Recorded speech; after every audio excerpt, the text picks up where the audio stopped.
নমস্কাৰ বন্ধুসকল, পোনপ্ৰথমে মোৰ ইউটিউব চেনেললৈ আপোনালোক সকলোকে স্বাগতম জনাইছোঁ। আজি এটা গুৰুত্বপূৰ্ণ বিষয়ৰ ওপৰত আলোচনা কৰিবলৈ ওলাইছোঁ। বা আপোনাৰ টজি মাটি আছে নিশ্চয়, তেতিয়াহ'লে আপুনি মিছন বসুন্ধৰা 2ৰ জৰিয়তে ম্যাদী পট্টাৰ কাৰণে আবেদন কৰিছে বা কৰিবলৈ চেষ্টা কৰি আছে। আৰু আমি সকলোৱে জানো যে মিছন বসুন্ধৰা 2ত যিমানবোৰ সেৱা আছে সেই সেৱাসমূহৰ বাবে আবেদন কৰিবলৈ হ'লে আমি অনলাইনৰ জৰিয়তে আবেদন কৰিব লাগিব, মোবাইল বা কম্পিউটাৰৰ জৰিয়তে।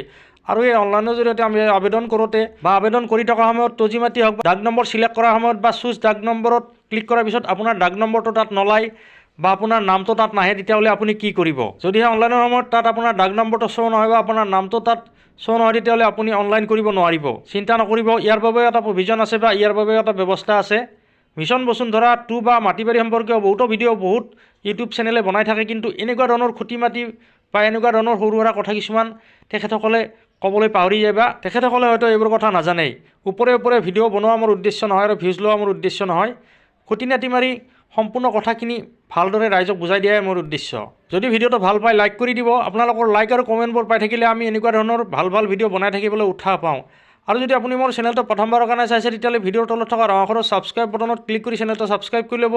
লগতে ওচৰতে থকা বেল আইকনটো অন কৰি থ'ব। তেতিয়াহ'লে মই চেনেলত যেতিয়া এনেকুৱা ধৰণৰ ভিডিঅ' আপলোড কৰোঁ, আপুনি প্ৰথমে ন'টিফিকেশ্যন পাই যাব। আৰু বেছি পলম নকৰি ভিডিঅ'ৰ মূল অংশৰ ফালে আগবাঢ়ি যাওঁ।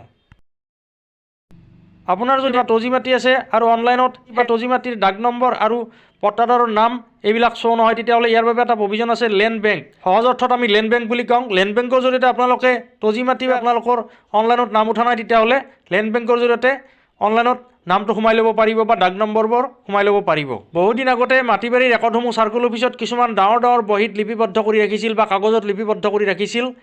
টজি বহী, ডাঙৰ ডাঙৰ বহী, সেই বহীবোৰত তেখেতসকলৰ নামবোৰ, ডাক নম্বৰ, পট্টা নম্বৰ এইবোৰ লিপিবদ্ধ কৰি ৰখা হৈছিল। পৰৱৰ্তী পৰ্যায়ত ৰেভিনিউ অফিচবোৰত যেতিয়া অনলাইন ছিষ্টেম কৰা হয়, তেতিয়া সেই বহীত লিপিবদ্ধ কৰি থোৱা ৰেকৰ্ডসমূহ অনলাইনৰ জৰিয়তে, ডাটা এণ্ট্ৰিৰ জৰিয়তে অনলাইনত লিপিবদ্ধ কৰা হয়। ৰাজহ বিভাগৰ এনেকুৱা ধৰণৰ বহুতো লেণ্ড ৰেকৰ্ড এতিয়াও অনলাইনত লিপিবদ্ধ কৰিবলৈ বাকী আছে। হয়তো তেনেকুৱা ধৰণে আপোনাৰো লেণ্ড ৰেকৰ্ড, ডাক নম্বৰ বা পট্টাদাৰৰ নাম অনলাইনত লিপিবদ্ধ কৰিবলৈ বাকী ৰৈ গৈছে। তেতিয়াহ'লে আপুনি কি কৰিব? ইয়াৰ বাবে আপুনি সমীপৱৰ্তী আপোনাৰ ওচৰৰ চাৰ্কুল অফিচত, আপোনাৰ যিটো চাৰ্কুলত আপোনাৰ মাটিখিনি পৰে, সেই চাৰ্কুলৰ আপোনাৰ লাটমণ্ডলক লগ কৰক আৰু আপোনাৰ হাতত যি তথ্য পাতি আছে গোটেইখিনি তথ্য পাতি লৈ যাব। লৈ যাই আপোনাৰ মাটিখিনি ৰেকৰ্ড অনলাইনৰ জৰিয়তে লেণ্ড বেংকত অন্তৰ্ভুক্ত কৰিবলৈ কওক, আৰু তেতিয়াহে আপুনি টজি মাটি অনলাইনৰ জৰিয়তে ম্যাদী পট্টাৰ কাৰণে আবেদন কৰিব পাৰিব।